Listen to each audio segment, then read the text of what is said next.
selama periode ini sebagai Wakil Ketua MPR, banyak program-program yang perlu menjadi prioritas untuk kami lakukan.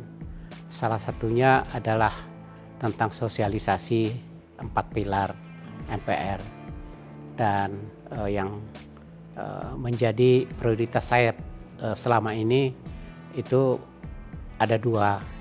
Pertama, di lingkungan akademisi.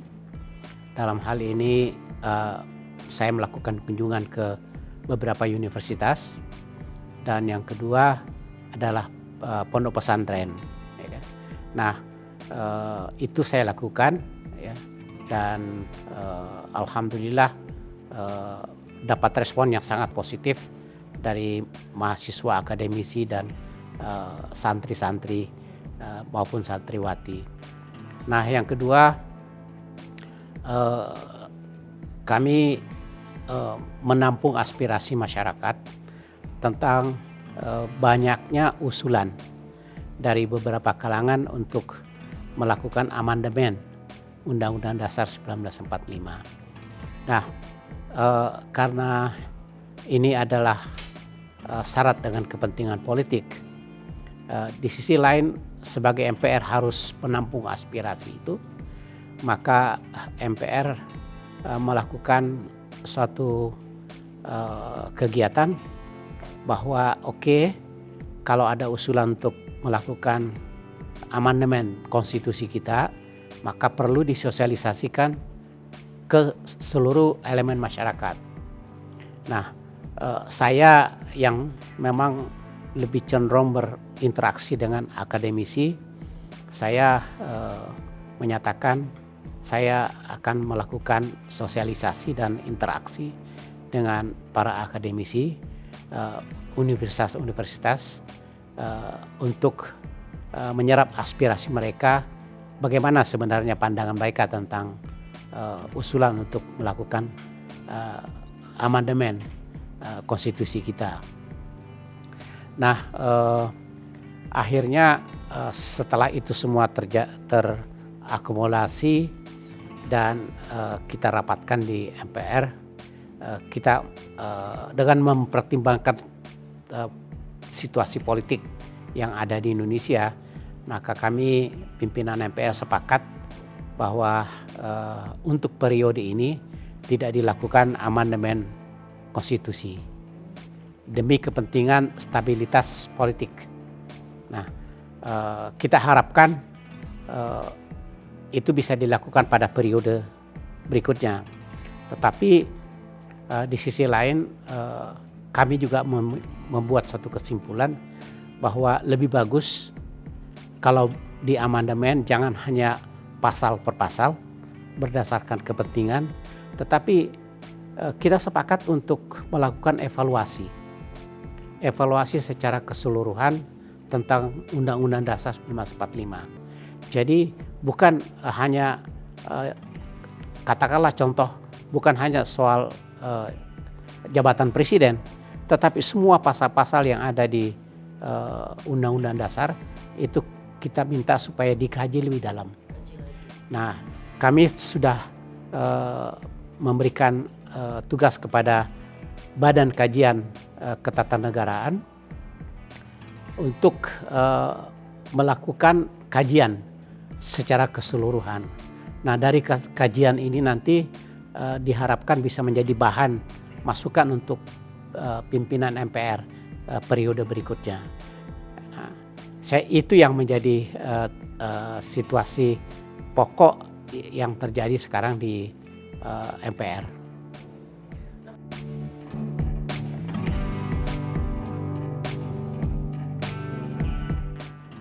Ingin saya tegaskan bahwa sosialisasi 4 pilar itu dilakukan oleh MPR. Memang sedikit banyak terkendala kemarin karena menyangkut masalah anggaran. Karena anggaran itu kan pada periode pandemi COVID-19 itu mengalami evaluasi, mengalami suatu pergeseran anggaran, dan juga ada eh, pengurangan anggaran di beberapa pos termasuk di MPR, sehingga sosialisasi MPR itu 4 pilar itu sedikit berkurang, tetapi alhamdulillah kemarin sudah mulai ditingkatkan lagi. Nah, kalau itu dilakukan secara maksimal, harapannya tentu masyarakat akan mengerti tentang 4 pilar MPR. Tetapi kami yakin sebaiknya beberapa institusi yang ada kaitannya dengan Pancasila, saya pikir itu juga bisa menjadi salah satu pelengkap di dalam melakukan sosialisasi MPR.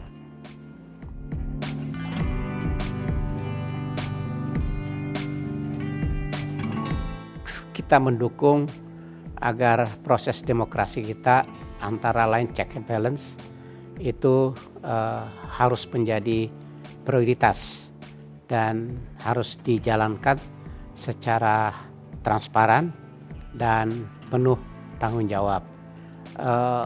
Kami melihat terus terang saja proses check and balance ini sekarang di DPR agak sedikit berkurang.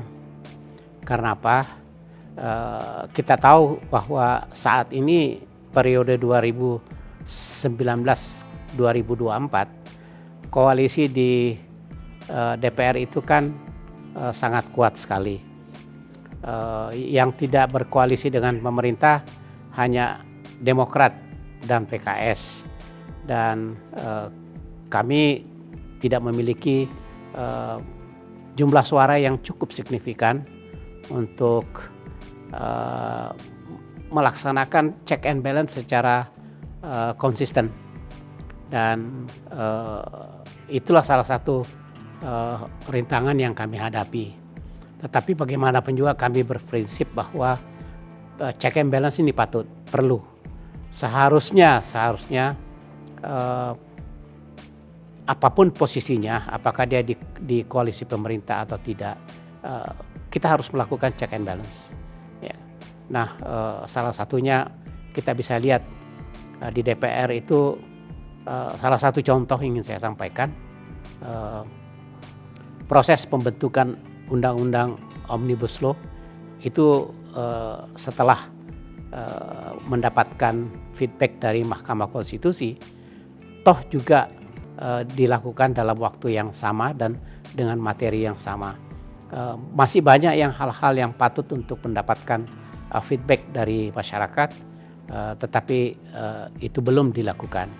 Nah, disinilah proses check and balance harus betul-betul dilaksanakan secara penuh tanggung jawab. Karena apa? Pada saat kita sudah menjabat sebagai DPR, anggota DPR, maka kepentingan rakyat itu tentunya menjadi prioritas. Minimal kita harus menerima masukan mereka, dan mudah-mudahan masukan itu bisa tergambarkan dalam setiap penjabaran atau setiap melakukan reformasi atau melakukan membuat undang-undang yang ada kaitannya dengan rakyat, dengan kepentingan dengan rakyat. Yang kedua adalah menyangkut masalah koordinasi yang baik di antara anggota parlemen. Saya pikir itu patut untuk lebih ditingkatkan. Siapapun posisinya dia, apapun posisinya, tetapi komunikasi dan koordinasi di antara anggota itu patut untuk lebih ditingkatkan lagi. Sekarang sudah berjalan dengan baik, tetapi menurut saya harus lebih ditingkatkan.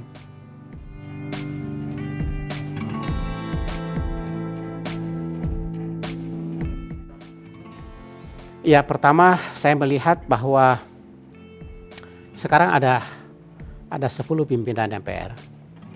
Ya, kelihatannya bahwa kegiatan MPR itu kan berarti kan semakin meningkat. Sementara di sisi lain backup anggaran itu belum memadai. Saya mengatakan belum memadai, saya pikir ini agak relatif ya, agak subjektif. Nah, harapan kita adalah eh, dengan posisi 10 pimpinan MPR yang ada, sebaiknya dipikirkan bahwa kebutuhan mereka untuk melakukan aktivitas yang ada kaitannya dengan MPR RI itu tentunya sebaiknya di backup sepenuhnya. Maksud saya bisa mendapatkan support ataupun backup dari pemerintah agar betul-betul tugas-tugas MPR ini bisa dapat dilaksanakan. Salah satu contoh adalah sosialisasi MPR, 4 pilar MPR ini kan dilakukan oleh semua anggota DPR dan anggota DPD, sehingga patut untuk ditingkatkan. Kalau misalnya sekarang 5 kali setiap anggota, kalau bisa ditingkatkan lebih daripada itu.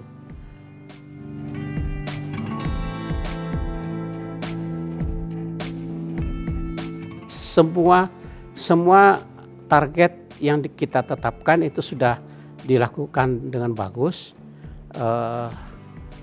karena kan anggaran yang tersedia disiapkan oleh pemerintah, ya, itu saat ini sudah dilakukan oleh anggota MPR sesuai dengan tugasnya masing-masing. Namun karena memang sosialisasi MPR ini patut untuk ditingkatkan lagi, maka perlu mendapatkan backup tambahan dari pemerintah. Itu maksud saya. Dan saya juga melihat bahwa keinginan untuk membackup anggaran MPR itu responnya cukup bagus dari pemerintah. Namun karena kesulitan di dalam hal COVID kemarin, kemudian mereka melakukan restrukturisasi anggaran, sehingga kita harus prihatin juga, ya, kita harus prihatin. Tetapi alhamdulillah dengan kondisi yang ada, itulah yang kita bisa lakukan secara maksimal.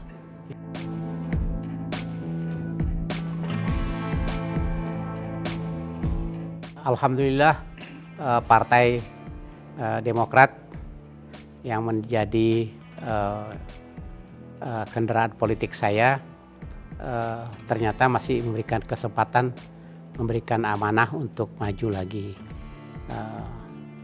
Tentunya dengan satu objektif, bahwa mudah-mudahan suara kami di daerah, khususnya daerah pemilihan saya di Kabupaten Cianjur dan Kota Bogor, pemilihan suara Partai Demokrat bisa lebih meningkat, sehingga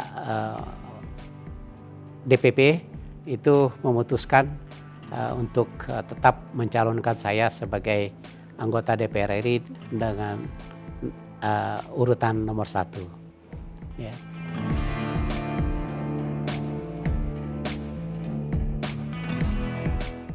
Untuk tahun kampanye 2024 itu kan bagi Partai Demokrat tidak terlalu sulit untuk kampanye. Kenapa? Karena secara kita lihat, ya, apa sih yang mau dikampanyekan? Bagi kami gampang sekali. Yang kami kampanyekan itu adalah perubahan dan perbaikan. Perubahan dan perbaikan itulah program yang akan kami bawa ke setiap daerah pemilihan. Salah satu contoh adalah bagaimana dengan kehidupan rakyat sekarang. Bagaimana mereka memenuhi kebutuhan pokoknya, ya kan? Nah, bagi relatif rakyat menginginkan, kami sulit untuk menghadapi kehidupan pokok. Ya. Nah, disitulah kami mengatakan kalau Partai Demokrat menang, maka kita menempatkan kebutuhan pokok rakyat itu bisa terpenuhi dengan harga yang bisa terjangkau. Kita pikirkan itu. Nah, yang kedua tentang subsidi, ya, subsidi BBM dan sebagainya. Itu juga menjadi keluhan masyarakat, ya, karena subsidi ini terasa bagi rakyat mengakibatkan mereka sulit untuk memenuhi kebutuhan mereka. Kenapa? Karena BBM itu kan bagi mereka sulit untuk dijangkau, terlalu mahal. Kenapa terlalu mahal? Karena memang subsidi agak dihilangkan. Nah, itulah hal-hal yang salah satunya yang menjadi program kami untuk kampanye di daerah masing-masing. Masih banyak lagi yang kami lakukan, yang akan kami bawa ke daerah. Namun yang paling penting adalah menyangkut masalah kehidupan hajat masyarakat. Itu yang menjadi pokok program yang akan kami bawa. Ya.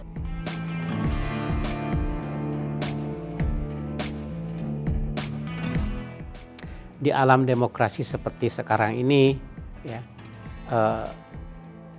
setiap warga negara itu memiliki kesempatan yang sama untuk duduk di DPR melalui partai-partai. Nah, karena memang sistemnya pemilu legislatif itu sistemnya terbuka, maka kecenderungan untuk orang-orang yang sudah dikenal atau memiliki popularitas tinggi, ya, dalam hal ini artis misalkan, itu akan mudah untuk menggait suara di dapil masing-masing.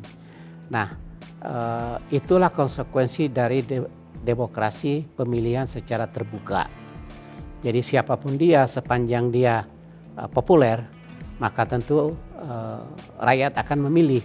Mereka mengatakan, oh ini saya kenal, ini lebih bagus, ya kan? Karena kalau mereka tidak kenal, sulit untuk memilih. Nah, karena artis itu memiliki popularitas yang tinggi, nah dengan mudahnya mereka akan mendapatkan respon dari masyarakat. Nah, saya berpandangan bahwa keinginan para artis untuk masuk ke Senayan itu memang dijamin oleh demokrasi dan itu sah-sah saja. Yang penting adalah pada saat sudah terpilih, dia harus mempersiapkan diri penetrasi terhadap lingkungan ataupun tugas-tugas di DPR, karena itu berlainan dengan tugas-tugas yang atau tanggung jawab yang mereka jalankan selama ini. Jadi lebih bagus mempersiapkan diri untuk mengemban tugas di DPR. Karena saya juga melihat bahwa banyak artis-artis yang cukup bagus prestasinya di DPR, dan tentunya ini bisa juga menjadi contoh teman-teman artis yang lain pada saat ingin masuk ke DPR. Sekali lagi itu sah-sah saja dan memang didukung oleh konstitusi kita, dan yang penting adalah mereka mempersiapkan diri pada saat sudah berada di Senayan. Ya.